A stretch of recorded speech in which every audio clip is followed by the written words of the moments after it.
Hello my dear students, मैं आपका अपना मिश्रा सर। जैसा कि आपको पता है कि मेरे ऑनलाइन यूट्यूब चैनल्स में इसके पहले वाले वीडियो में हमने चैप्टर 1 क्लास 11 का चैप्टर 1 यूनिट एंड डायमेंशंस के बारे में फुल एक्सप्लेन हमने सिखाया था आपको। उसके बाद काइनेमैटिक्स जो कि वेक्टर से रिलेटेड है चैप्टर 2, उसका भी पूरा कंप्लीट टोटल एक्सप्लेनेशन हमने किया था। ठीक है, और आज का जो टॉपिक है वो हमारा चैप्टर 3 क्लास 11 फिजिक्स का चैप्टर 3 ग्रेविटेशंस के बारे में हम लोग पढ़ने जा रहे हैं और बहुत अच्छे तरीकों से हम आपको एक्सप्लेन करेंगे। ठीक है यार, मेरे वीडियो पर बने रहना और देखो, और मेरे वीडियो को ज़्यादा ज़्यादा बच्चों के साथ शेयर भी करो। ठीक है, और अगर आपको ग्रेविटेशन चैप्टर हमारे साथ समझना है तो मेरे पहले वाले वीडियो में जाए और काइनेमैटिक्स का बहुत सारा टॉपिक्स को आपको देखना पड़ेगा। ठीक है, चलो स्टार्ट करते हैं। सबसे पहला पॉइंट, ग्रेविटेशन जो चैप्टर्स है ना, उसमें 3 पार्ट हम लोग को पढ़ना है। ठीक है, तो 3 पार्ट जो हम लोग को पढ़ना है वो कैसा है। पहला पार्ट 1 है आपका कैप्लर्स थ्योरी के बारे में, कैप्लर्स थ्योरी, ये देखो।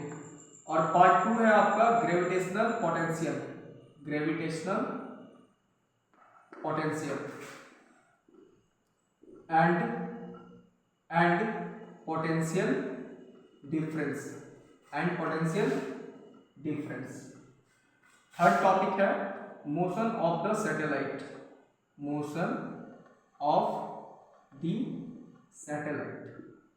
ठीक है, तो ये 3 टॉपिक आपको पढ़ना है। पहला हो गया कैप्लर्स थ्योरी, पूरा फुल पढ़ेंगे, gravitational potential, motion of the satellite. ठीक है, पहले आप लोग पार्ट को नोट करो और फर्स्ट पार्ट से हम स्टार्ट करने वाले हैं। ठीक है,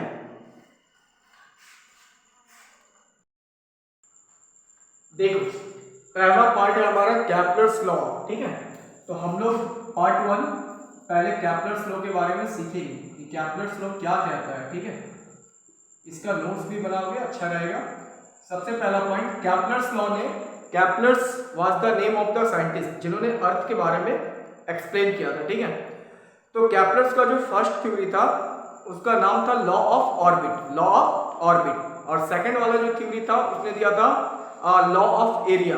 ठीक है, लॉ ऑफ एरिया। और थर्ड वाले जो थ्योरी है वो लॉ ऑफ टाइम पीरियड का। तो सबसे पहले हम लोग लॉ ऑफ ऑर्बिट के बारे में देखेंगे। देखो कैप्लर्स में पहला थ्योरी है law of orbit. Law of orbit कहता क्या है कि द अर्थ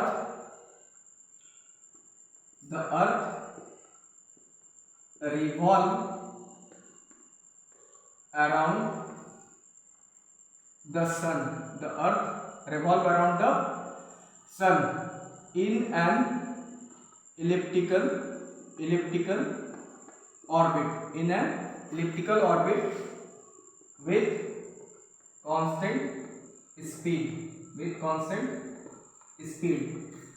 मतलब क्या हुआ ना कि इस लॉ ऑफ ऑर्बिट का मतलब होता है कि जितना भी प्लेनेट है वो सारे अर्थ के अराउंड में रिवॉल्व करते हैं इलिप्टिकल ऑर्बिट पर कांस्टेंट स्पीड से, पहला theory.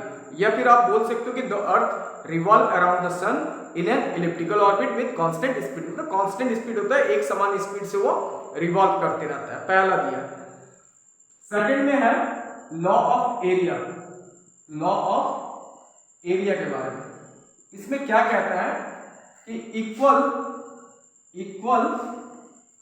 Area swept by the planet in equal time interval.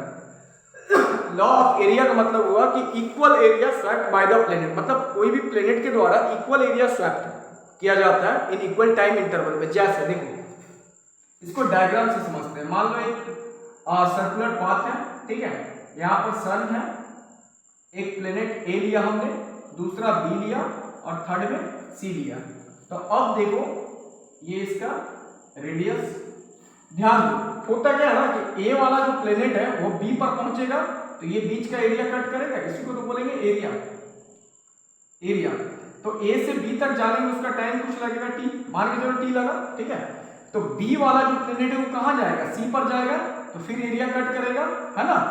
तो भैया उसका कहना है कि ए से बी वाला बी तक जो प्लेनेट जाएगा वो जितना एरिया होगा ये वाला उतना ही एरिया बी से सी तक जाने में प्लेनेट कट करेगा, और जितना टाइम ए से बी मिलेगा उतना ही टाइम बी से सी में भी लिया जाएगा। मतलब कि आप लिख सकते हो कि डी ए बटे d T equal to constant. मतलब क्या हुआ कि आपका एरिया बदला नहीं, प्लेनेट ने जो एरिया तय किया ए से बी तक, मान लो 5 मीटर स्क्वायर है, ऐसे समझो ना यार, ए से बी में 5 मीटर स्क्वायर कट किया, ये 5 मीटर स्क्वायर एरिया कट किया, तो बी वाला सी तक जाने में भी कितना कट करेगा, तो वो 5 मीटर स्क्वायर करेगा। अगर ए से बी तक जाने में उसका जितना टाइम है उतना ही बी से सी तक जाने में टाइम इंटरवल होना चाहिए, ठीक है। तो फॉर्मूला आता है कि D A by D T equal to constant, मतलब area with respect to time equal to constant, ठीक है। और इसको हम लोग थोड़ा वेक्टर मेथड से भी हम डिराइव करते हैं, ठीक है। पहले आप लोग इसको नोट करो।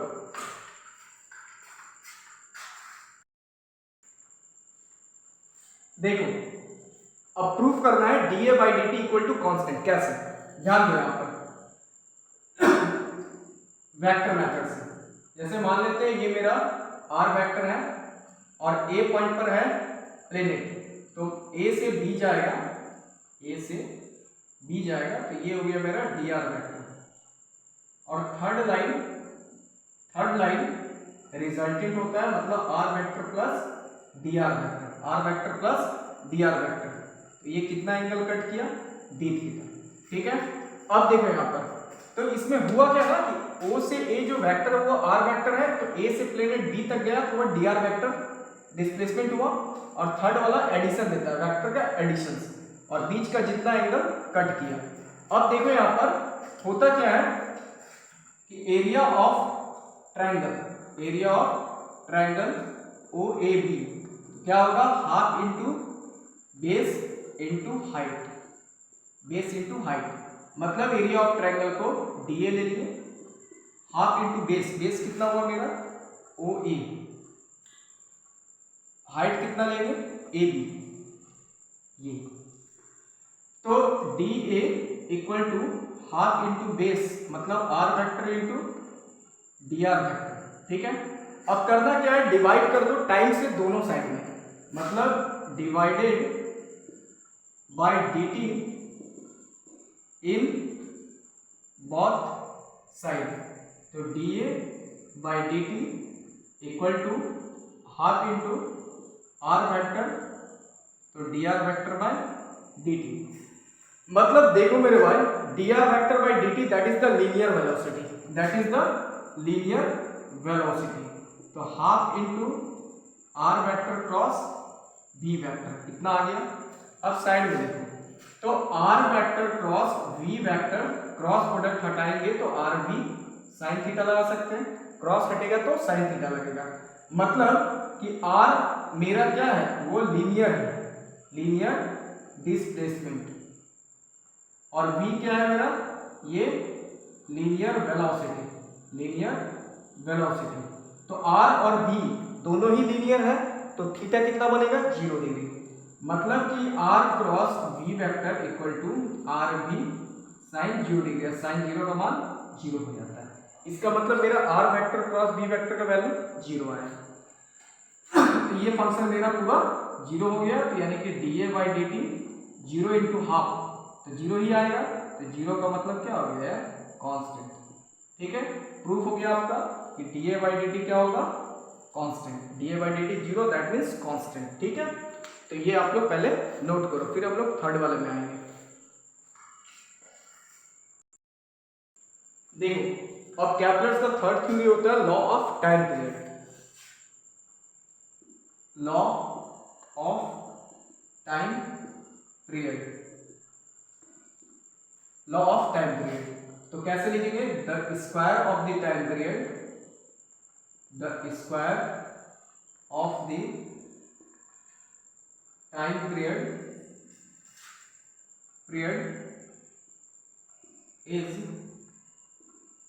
directly proportional to cube of the semi major axis, semi major axis. जैसे ध्यान दो, square of the time period, तो मान लेते हैं ये मेरा अर्थ इलिप्टिकल शेप का रहता है ना, ये मेरा एक्स एक्सिस, ये वाई एक्सिस, ये वाई डैश, ठीक है। तो अब ध्यान दो कि अगर हम लोग ए बी, इसका नाम दे रहे हैं ये सी डी, ठीक है, तो ए बी इसको बोलेंगे मेजर एक्सिस, बड़ा लाइन है ना तो मेजर एक्सिस बोलेंगे।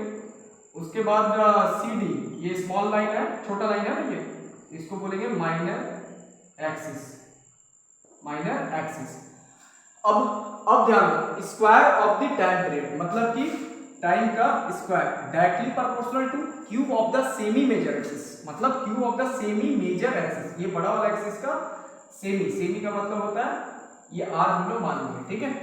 तो सेमी को हम लोग आर मानो चाहे ए मानो, एक ही बात है। तो ये हो जाएगा तुम्हारा आर क्यूब, तो प्रोपोर्शनल हटाओगे तो कांस्टेंट के लगाओगे, है ना। तो अब देखो, अब इसको हम फॉर्मूला में भी ले सकते हैं कि T1 स्क्वायर बटे T2 square equal to R1 cube बटे R2 क्यूब, ये हुआ cube of the semi major axis का, ठीक है। अब हम लोग आगे की ओर बढ़ते, नोट करो।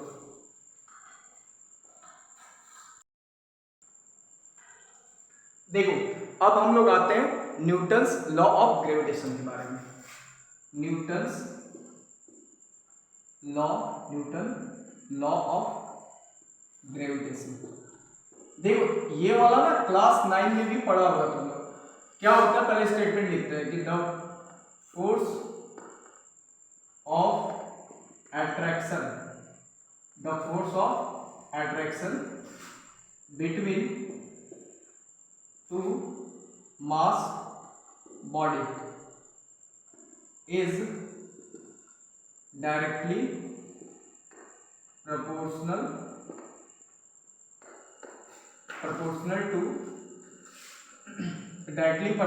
to product of its mass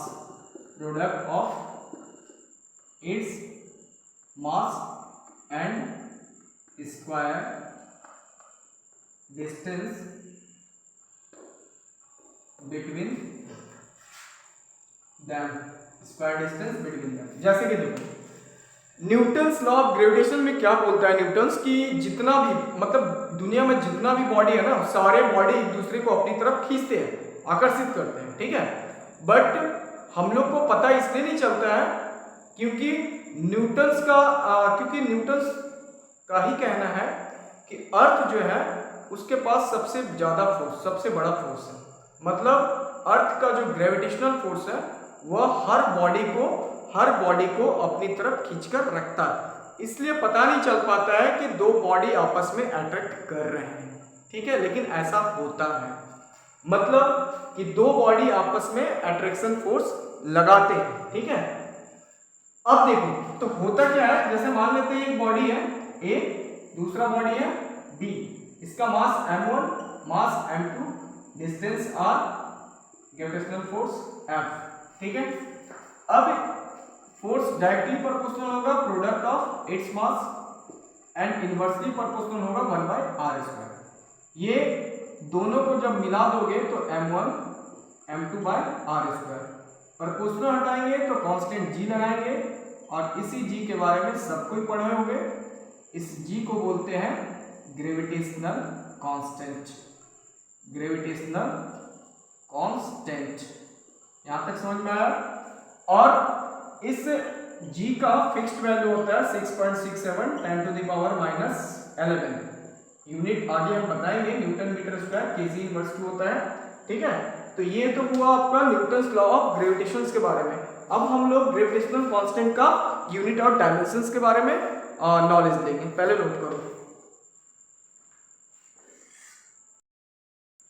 अब देखो, अब हम लोग आते हैं ग्रेविटेशनल कांस्टेंट का यूनिट एंड डायमेंशंस पर। Unit and dimensions of gravitational constant.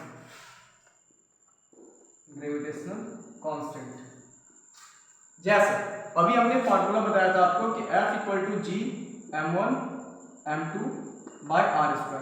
यहां से G का फॉर्मूला निकालो, r² को उधर भेजो तो तो F into R square by m1 into m2, मतलब इसका यूनिट, फोर्स का यूनिट होगा न्यूटन, और डिस्टेंस है, डिस्टेंस का metre square, mass m1 mass का केजी, m2 भी मास है केजी, तो newton metre square KG inverse 2। Dimension लेना है तो आप ले सकते हो, फोर्स का डायमेंशन डाल दो mlt minus 2 into r distance का l square, m1 mass, mass का m, ये m कैंसिल हुआ तो m ऊपर जाएगा inverse 1 l cube t minus 2। मतलब हमने आपको यूनिट एंड डायमेंशन भी करवा दिया, ठीक है। पहले आप लोग इसको नोट करो, फिर हम लोग ग्रेविटी की ओर बढ़ते हैं। देखो अब हम लोग आते हैं ग्रेविटी पर। What is a gravity? Gravity क्या होता है ना? ग्रेविटी पर ही तो पूरा दुनिया टिका हुआ है। ग्रेविटी, ग्रेविटी का मतलब होता है कि देखो, ग्रेविटी का मतलब होता है कि जैसे अर्थ जितना फोर्स लगाकर किसी भी बॉडी को अपनी तरफ खींच रहा है, मतलब अर्थ जितना फोर्स लगाकर किसी भी बॉडी को अपनी तरफ खींचता है, दैट इज ग्रेविटी। उसी को तो ग्रेविटी बोला जाता है। अब देखो यहाँ पर तो सीधा एक लाइन डिफाइन कर देंगे कि the force of attraction, attraction on the body, on the body by the earth, by the earth is called gravity. उसको हम लोग क्या बोलते हैं? ग्रेविटी। अर्थ जितना फोर्स लगाकर किसी बॉडी को अपनी तरफ खींचती है, तो ग्रेविटी को हम लोग डेनोट करेंगे स्मॉल जी, स्मॉल जी से। ग्रेविटी का वैल्यू होता है 9.8 मीटर पर सेकेंड स्क्वायर। एक बात और कि ग्रेविटी का जो यूनिट होगा ना वो एक्सेलरेशन के बराबर होता है, मीटर सेकेंड इनवर्स 2, और इसका जो डायमेंशन होगा वो भी एक्सेलरेशन के बराबर lt माइनस 2। यहाँ तक तो फिलहाल नॉर्मल सा चीज है। अब देखो ग्रेविटी का फॉर्मूला हम लोग जानेंगे कि फॉर्मूला क्या होता है। फॉर्मूला जैसे देखो, ये एक अर्थ है, मान लो ये अर्थ है, ठीक है। अर्थ का मास कैपिटल है, ये स्मॉल एक कोई बॉडी है, तो बॉडी का मास स्मॉल है, दोनों का बीच का डिस्टेंस r। अब देखो अर्थ क्या करता है, बॉडी पर फोर्स लगाता है। अर्थ क्या करेगा, बॉडी पर फोर्स लगाएगा F1, ठीक है। तो अर्थ के पास कौन सा फोर्स है? Gravitational force. तो बॉडी भी तो लगाता है, न्यूटन ने बोला है, न्यूटन जी ने बोला है कि बॉडी भी अर्थ पर लगाता है, मतलब प्रत्येक बॉडी एक दूसरे पर फोर्स लगाती है। तो मास, मास के कारण लगेगा दूसरा फोर्स, ये मेरा मास की वजह से लगेगा, ठीक है। अब देखो यहाँ पर तो पहला फोर्स अर्थ ने लगाया ग्रेविटेशनल फोर्स, तो G m1 m2 by r square. तो F1 equal to G, m1 की जगह पे capital M, small m, distance r, equation 1। दूसरा फोर्स लगेगा मास के कारण, तो ग्रेविटी है mg, वेट के कारण, ठीक है। उसका वेट, वेट समझ लो इसको, बॉडी का वेट के कारण, तो वेट बराबर होता है mg, मास इनटू ग्रेविटी। अभी दोनों इक्वेशन को मैच कर दो, तो g mm by r square equal to mg, small m cancel हुआ, तो ग्रेविटी का मेरे पास फार्मूला आ गया gm बटे r स्क्वायर। ये देखो प्रूव हुआ ग्रेविटी का फॉर्मूला। इस पर और डिटेल्स हम लोग समझेंगे, है ना। पहले आप लोग इसको नोट करो।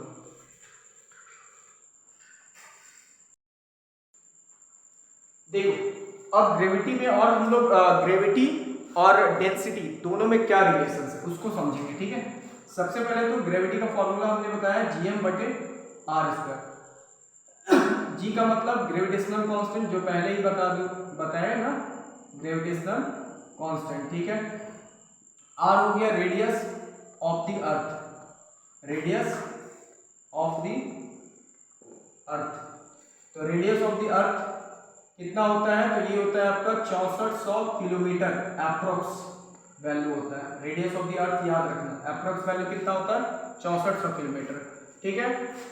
अब देखो एक रिलेशन फॉर्मूला हम बताते हैं कि relation between gravity, gravity and density of earth, density of earth. इससे न्यूमेरिकल्स आ सकता है कि relation between gravity and density of the अर्थ कैसे निकालेंगे। देखो ध्यान दो, देखो सबसे पहले हम लोग करेंगे क्या कि डेंसिटी इक्वल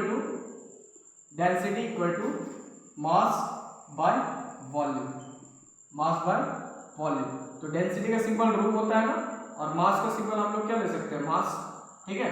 तो अर्थ का डेंसिटी है तो कैपिटल ऑफ मास, और बाय वॉल्यूम, वॉल्यूम अर्थ का क्या लेंगे 4/3 पाई आर क्यूब, ठीक है यहाँ तक। अब देखो यहाँ पर, तो यहाँ से हम लोग मास का वैल्यू निकाल लेते हैं, डिवाइड से मल्टीप्लाई, तो rho into 4/3 pi R cube, ठीक है। अब ये वाला वैल्यू उठा करके यहाँ पर प्लेस कर देंगे, gravity equal to G M, M के प्लेस पर rho 4/3 pi R cube divide R square, ये आर कैंसिल हुआ, gravity equal to G rho 4/3 pi R, prove हुआ कि नहीं। तो ग्रेविटी और डेंसिटी दोनों डायरेक्टली प्रोपोर्शनल हो गया, ग्रेविटी और डेंसिटी दोनों directly proportional, gravity directly proportional होगा radius of the earth, radius of the earth, है ना, ठीक है। समझ में आई बात कि ग्रेविटी डायरेक्टली प्रोपोर्शनल हुआ density of the earth, gravity directly proportional हुआ रेडियस ऑफ द अर्थ। इसका मतलब अगर अर्थ का डेंसिटी बढ़ेगा तो ग्रेविटी भी चेंज हो जाएगा, है ना। तो पहले इसको नोट करते हैं, आगे हम लोग बढ़ते हैं।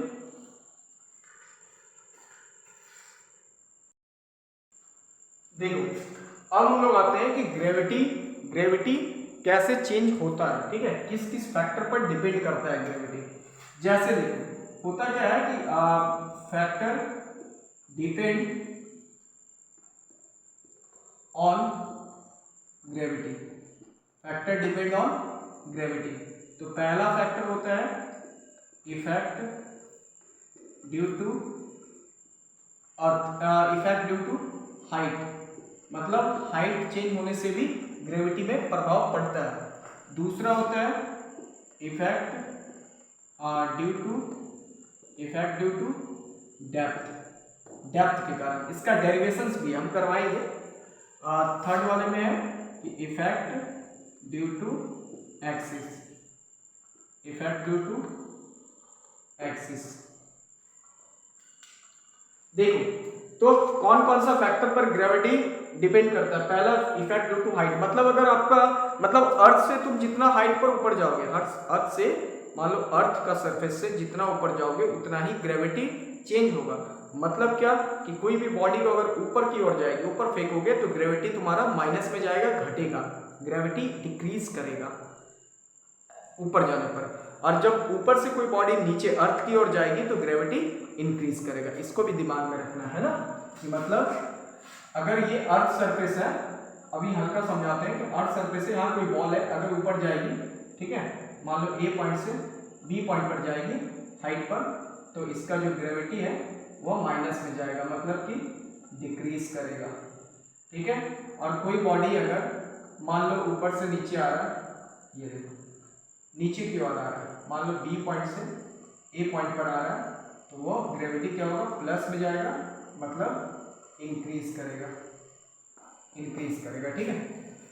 दूसरा होता है इफेक्ट ड्यू टू डेप्थ, मतलब देखो ना तुम कि अगर अर्थ का कुआं खुदता है ना कुआं, तो अर्थ का अंदर जितना अंदर जाओगे उतना ही तुम्हारा डेंसिटी चेंज होगा और तुम्हें सांस लेने में प्रॉब्लम भी होगा। इसका मतलब हुआ क्या कि जैसे ही हम लोग अर्थ का अंदर जाएंगे, सेंटर का नजदीक होते जाएंगे, तो उस टाइम भी क्या होगा, ग्रेविटी चेंज करेगा।